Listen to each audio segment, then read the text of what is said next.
नमस्कार, राधे राधे। और आज मैं आप लोगों के सामने बहुत ही स्वादिष्ट मिठाई की रेसिपी लेकर आई हूँ, जिसको हमने परमल से बनाया है और बहुत ही कम चीज़ों से घर पे आप आसानी से बना सकते हैं। अभी त्योहारों का मौसम है, तो आप लोग ये मिठाई ज़रूर बनाइए अपने घर पर और सभी को खिलाइए, तो आपको तारीफ़ें ज़रूर मिलेंगी। तो चलिए जल्दी से देख लेते हैं इस रेसिपी को बनाने के लिए हमें किन किन चीज़ों की ज़रूरत पड़ेगी। तो आइए मेरे साथ सखी की रसोई में। आज हम बनाने जा रहे हैं बहुत ही स्वादिष्ट और बहुत ही कम चीज़ों से घर पर ही आसानी से मिठाई। इस मिठाई को बनाने में हमें किन किन चीज़ों की ज़रूरत पड़ेगी तो वो देख लेते हैं। तो यहाँ पर मैंने लिए हैं 250 ग्राम परमल, जो कि बहुत ही फ्रेश और एकदम ग्रीन है। आधा कप चीनी ली है मैंने और 150 ग्राम खोआ लिया है। ये गाय का दूध का खोआ है। और आधा चम्मच बेकिंग सोडा लिया है और कुछ पिस्ते लिए हैं और करौंदे का मुरब्बा लिया है ये मैंने। तो इन्हीं चीज़ों से हम बहुत ही स्वादिष्ट मिठाई बनाएंगे।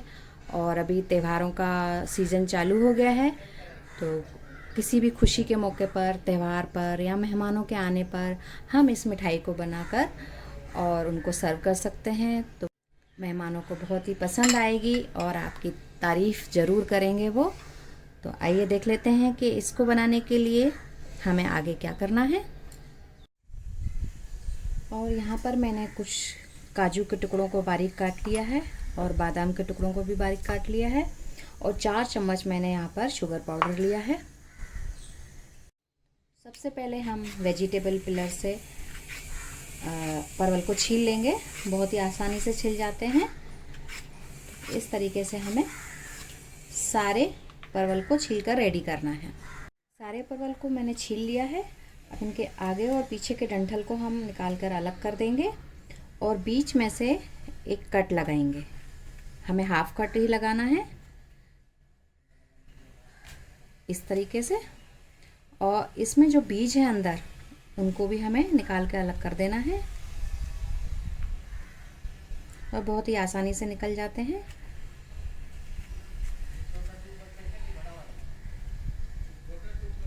इस तरीके से सारे परवल को मैंने कट करके और अंदर से बीज निकाल के तैयार कर लिया है और इनको अच्छे से धो लिया है। गैस पर मैंने पानी बॉईल करने के लिए रखा है और इतना पानी रखा है कि उसमें ये सारे हमें परवल बॉईल करने हैं तो डूब जाएं। पानी को अच्छे से बॉईल होने देंगे। पानी अच्छे से बॉईल हो गया है। अब इस पानी में हम परवल डाल देंगे।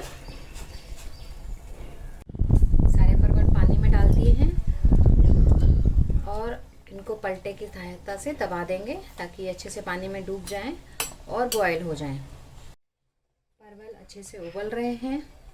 अब यहाँ पर हम ये बेकिंग सोडा डाल देंगे। इससे कलर है बहुत अच्छा हो जाएगा। और इसको 2 मिनट तक हम ढककर उबालेंगे। 2 मिनट हो गए हैं। अब गैस की फ्लेम हम ऑफ कर देते हैं।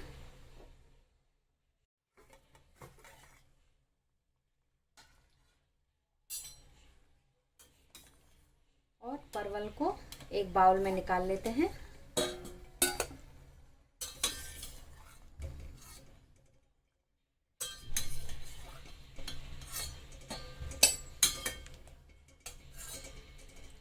सारे परवल को मैंने एक बाउल में निकाल लिए हैं।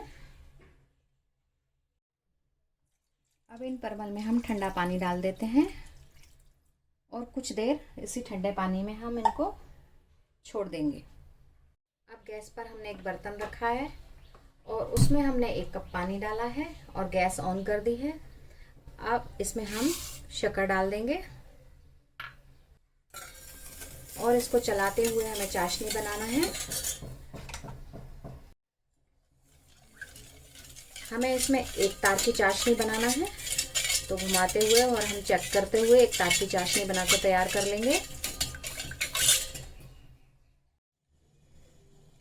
अब परवल को हम ठंडे पानी में से हल्के हाथों से प्रेस करके और इनका पानी अच्छे से निचोड़ के और अलग कर लेंगे। हम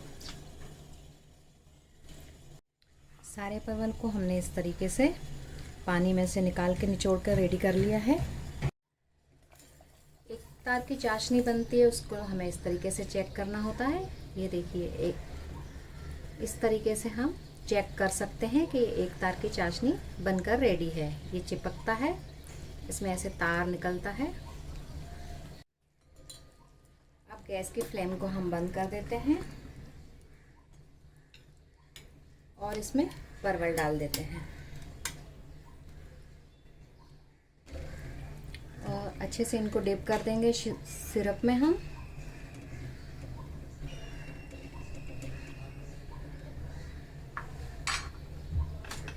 और अब 1 से 2 मिनट के लिए हमने गैस ऑन किया है कि परवल शुगर सिरप में अच्छे से मीठे हो जाएं। बस 1 से 2 मिनट हमें गैस को ऑन रखना है, फिर बंद कर देना है। 2 मिनट हो गए हैं, अब मैं गैस को बंद कर देती हूँ। 8 से 10 मिनट के लिए हम इसको इसी तरीके से सिरप में छोड़ देंगे ढककर। जब तक परवल सिरप में है, हम खोए को मेल्ट कर लेते हैं और थोड़ा सा इसको हमें भूंजना है, बहुत ज़्यादा नहीं, बस इसका कच्चापन चला जाए उतना ही हमें भूनना है। इसको हम भून कर तैयार कर लेते हैं।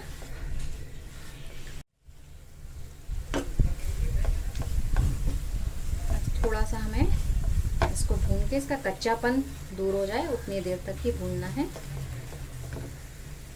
और अब हम यहाँ पर जो बादाम के टुकड़े काट कर रखे थे वो डाल देंगे और काजू भी डाल देंगे। खोए को मैंने रेडी कर लिया है। अब गैस की फ्लेम में बंद कर देती हूँ और इसको ठंडा होने देती हूँ रूम टेम्परेचर तक। और उसके बाद हम इसमें शुगर ऐड करेंगे, जो कि ये मैंने शुगर पाउडर लिया है। इसको हमें गरम में नहीं डालना है और ये ठंडा हो जाए उसके बाद ही डालना है, नहीं तो ये बहुत ही पतला हो जाएगा तो फिर सेट होने में प्रॉब्लम होती है। खोए को मैंने एक बाउल में निकाल दिया है, उसको ठंडा करने के लिए रख देते हैं। खोया ठंडा हो चुका है। अब यहाँ पर हम इसमें शुगर पाउडर डाल देंगे, थोड़ा थोड़ा डालकर मिक्स कर लेंगे अच्छे से।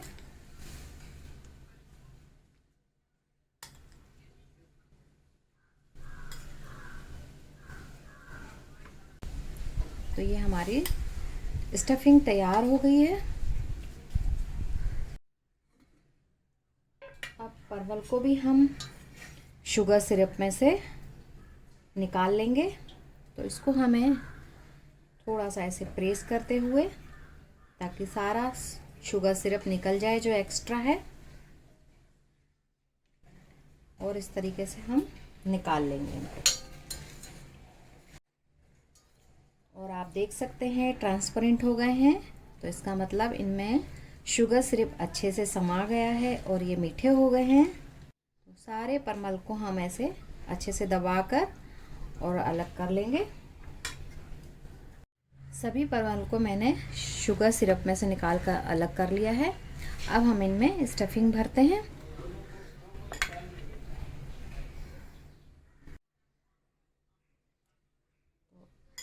एक एक परवल लेके और हम इसमें अच्छे से स्टफिंग को दबाकर भर देंगे।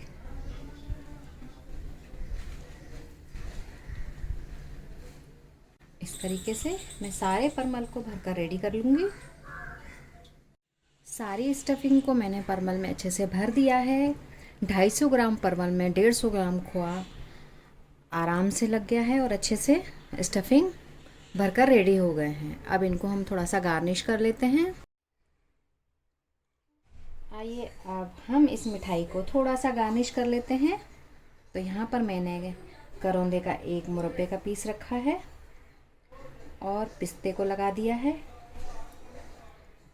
अगर आप लोगों के पास करौंदे का मुरब्बा नहीं है तो आप काजू का या बादाम का भी पीस रख सकते हैं डेकोरेट करने के लिए, तो वो भी देखने में बहुत सुंदर लगता है। तो मैं इसको इस तरीके से डेकोरेट करती हूँ।